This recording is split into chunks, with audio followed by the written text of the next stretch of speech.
بسم اللہ الرحمن الرحیم۔ السلام علیکم ناظرین۔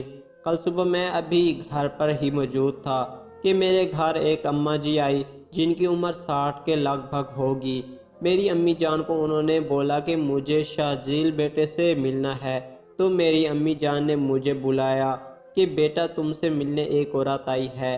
میں جب ان سے ملنے گیا تو انہوں نے مجھے کہا بیٹا بات دراصل یہ ہے کہ آپ کے پڑوس میں جو حاجی اورنگزیب صاحب رہتے ہیں وہ میرے سگے بھائی ہیں۔ کچھ عرصہ پہلے میں نے جب ان سے اپنے حصے کی زمین مانگی تو انہوں نے مجھے میرا حق دینے سے بھی انکار کر دیا اور مجھ سے تعلق بھی ختم کر دیا۔ مجھ سے کہا کہ آئندہ تم میرے گھر نہیں آ سکتی اور نہ میں کبھی تمہارے گھر آؤں گا۔ ابھی کل ہی مجھے کسی نے بتایا کہ آپ کے بھائی کا ایکسیڈنٹ ہوا ہے اور چھوٹی موٹی چوٹیں بھی آئی ہیں۔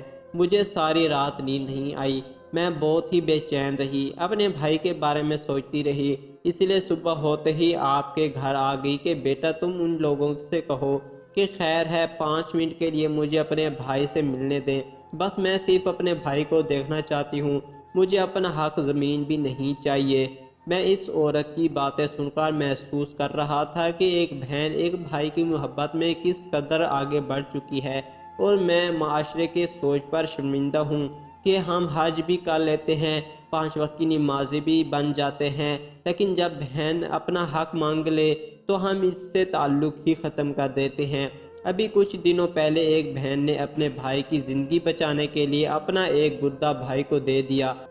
ایسی ہوتی ہیں بہنیں، بہن تو ماں کا روپ ہوتی ہے، پھر ہم کیوں اپنی بہن کو حق نہیں دیتے۔ خیر میں حاجی صاحب کے ہاں گیا اور ان سے بات کی تو انہوں نے بولا کہ میرے لیے وہ بہن مر چکی ہے، اب مجھے اس کی کوئی ضرورت نہیں ہے۔ تب مجھے بہت افسوس ہوا اور میرا دل خون کے آنسو روتا رہا کہ ایک بہن جو بھائی کی محبت میں ساری رات سو نہیں سکی، ایک بہن جس نے بھائی کی محبت میں اپنا حق اپنا حصہ لینے سے انکار کر دیا، ایک بہن جو صبح ہوتے ہی شدید گرمی میں 36 کلومیٹر کا سفر طے کر کے بھائی کو ایک نظر دیکھنے چلی آئی۔ اس کا بھائی اتنا سنگ دل کیسے ہو سکتا ہے، اس کا بھائی اتنا بے رحم کیسے ہو سکتا ہے۔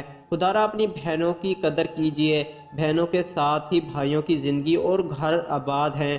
جتنی دعائیں ماں اولاد کے لیے کرتی ہے اتنی ہی دعائیں ایک بہن اپنے بھائیوں کے لیے کرتی ہیں۔